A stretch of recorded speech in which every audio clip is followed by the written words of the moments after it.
Bismillahirrahmanirrahim. Assalamualaikum warahmatullahi wabarakatuh. Alhamdulillah wa syukurillah wassalatu wassalamu ala rasulillah wa ala alihi wa sahbihi wa mawalah amma ba'du.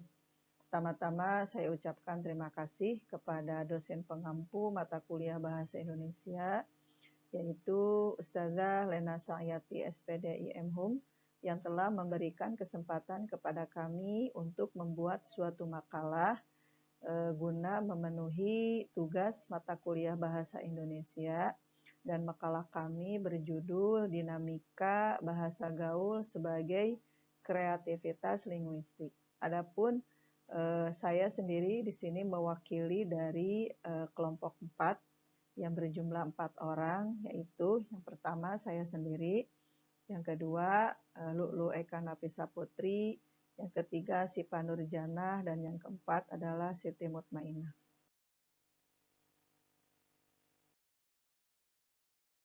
Adapun latar belakang bahasa merupakan simbol yang bersifat dinamis dan terus berkembang seiring perubahan sosial, budaya, dan teknologi di masyarakat.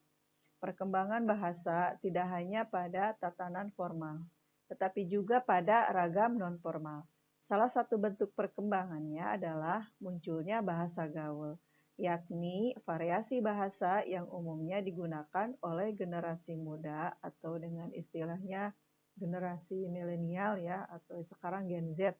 Nah, sebagai sarana komunikasi yang lebih ekspresif, akrab, dan kontekstual. Adapun rumusan masalah yang kami dapatkan adalah yang pertama, apa yang dimaksud bahasa gaul dalam kajian linguistik. Yang kedua, bagaimana bentuk-bentuk bahasa gaul yang digunakan dalam kehidupan sehari-hari, khususnya di kalangan generasi muda.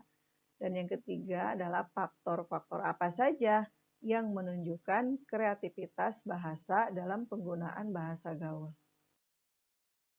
Tujuan penelitian yaitu yang pertama, untuk mengetahui pengertian dan karakteristik bahasa gaul dalam kajian linguistik. Yang kedua, untuk mendeskripsikan bentuk-bentuk bahasa gaul yang berkembang di dalam masyarakat, khususnya di kalangan generasi muda. Yang ketiga, untuk menganalisis proses-proses linguistik yang menunjukkan kreativitas berbahasa dalam penggunaan bahasa gaul.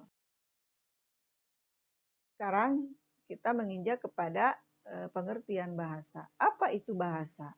Bahasa itu berasal dari bahasa Sanskerta, yaitu dari kata baza. Definisi secara umum, bahasa bisa diartikan sebagai sarana untuk berinteraksi dan berkomunikasi terhadap masyarakat. Secara sederhana, bahasa juga bisa diartikan sebagai media untuk mengungkapkan sesuatu yang terpendam di dalam hati atau pikiran seseorang.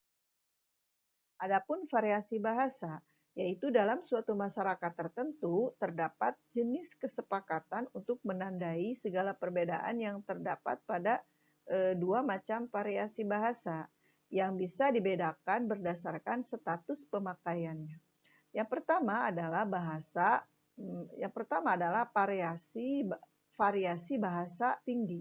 Biasanya dipakai pada kondisi formal, contohnya seperti pidato kenegaraan, terus pada buku-buku pelajaran, pada karya-karya sastra, atau yang berhubungan dengan pertemuan-pertemuan resmi lainnya. Dan yang ketiga adalah variasi bahasa rendah. Biasanya digunakan secara oral ya, digunakan secara umum. Contohnya di rumah, di pasar, di warung, serta di tempat-tempat umum lain. Adapun bahasa gaul, itu bahasa gaul berasal dari bahasa prokem. Setelah mengalami banyak sekali perkembangan dan perubahan, nah istilah ini mulai muncul pada akhir tahun 1980-an. Dan kata prokem itu sendiri berasal dari istilah kaum pencoleng ya, atau bisa kita sebut dengan kaum preman ya. Bahasa kaum preman itu asalnya dari situ, bahasa gaul itu.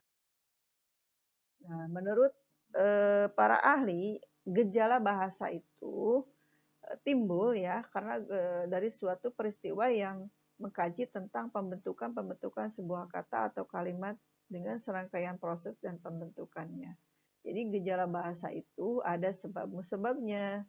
Dari suatu peristiwa, kemudian peristiwa itu berkembang dan muncullah gejala timbulnya bahasa-bahasa baru atau yang kita sebut dengan bahasa gaul. Kesimpulan dari pemaparan tadi adalah pola pembentukan kata dalam bahasa gaul itu berdasarkan plesetan. Ini menurut Sibarani. Plesetan merupakan suatu proses pembentukan kata dengan cara memplesetkan sebuah kata sehingga makna itu bertambah atau bergeser ya dari makna yang serupa. Plesetan ini juga memiliki banyak fungsi kultur. Bahasa gaul juga dapat menumbuhkan kreativitas pada kalangan remaja dan juga bisa dipakai sebagai lelucon atau alat untuk hiburan dalam berkomunikasi. Untuk selanjutnya kami buka forum diskusi atau sesi pertanyaan. Barang siapa yang ingin bertanya, kami persilahkan waktunya untuk seluas-luasnya. Kami buka ya.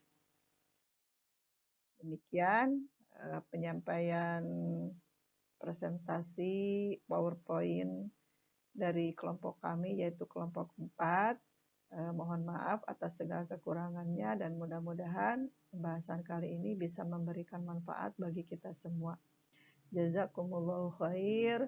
Akhirul kalam. Wassalamualaikum warahmatullahi wabarakatuh.